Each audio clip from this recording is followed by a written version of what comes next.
A North Korean soldier defected across the demilitarized zone on Thursday morning, crossing safely into South Korea before a skirmish erupted involving troops from both sides, military officials in Seoul said. About an hour after South Korean soldiers spotted the defector and escorted him to safety, they noticed approaching North Koreans' troops. The South Koreans fired about 20 warning shots in their direction, ending the confrontation. Defense officials said they were investigating whether the North Koreans committed an incursion across the border, a miles-wide buffer to prevent confrontations, during their patrol, presumably in search of the defector.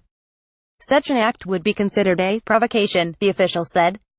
It was the fourth time in 2017 that a North Korean soldier has crossed the highly fortified border to defect. The most high-profile incident occurred last month when a soldier sped into the Joint Security Area, one of the most highly sensitive sections along the 150-mile, sparsely populated buffer zone between the two countries.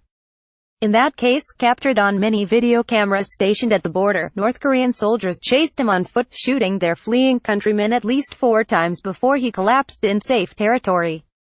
United States and South Korean forces later rescued the soldier, who is recovering from his wounds and severe malnutrition. That incident prompted South Korean officials to begin playing propaganda messages along the border announcing the defector's safe crossing and poor health.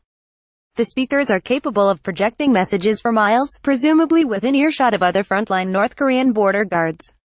Thursday's incident began about 8 a.m. in the DMZ, in a central area east of the Joint Security Area. The South Korean soldiers soon noticed the defector, who was armed with an automatic rifle but not making threatening moves, defense officials said. Other defectors have waved white flags or simply shouted out their intentions. When North Korean troops moved into the area, the South Koreans fired in their direction, apparently defusing the situation. South Korean officials said no one was believed to be injured on either side, and the defector was being questioned by South Korean authorities. U.S. Forces Korea issued a statement Thursday afternoon saying that commanders were aware of the incident in the Midwestern front of the DMZ. We are coordinating with the Republic of Korea Joint Chiefs of Staff to determine the circumstances surrounding the defection, the statement said. South Korea is officially known as the Republic of Korea.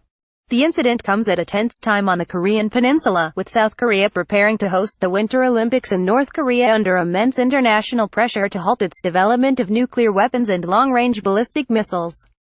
The North Korean government had for months refrained from any tests that are banned by United Nations resolutions, leading some to speculate that tensions might cool. Others suspected that the lull was more seasonal than strategic. Then, in late November, North Korea launched what it described as a national triumph, an intercontinental ballistic missile that soared well above the International Space Station, some 2,800 miles, falling into the East Sea 600 miles away. In theory, missile experts say, the missile is capable of reaching Washington, D.C.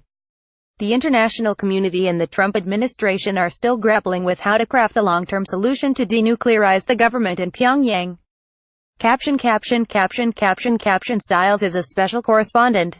Updates, 10:55 p.m. The story was updated with additional background and details on the defection of the North Korean soldier. The story was originally published at 9:10 p.m. Asia. North Korea Joint Chiefs of Staff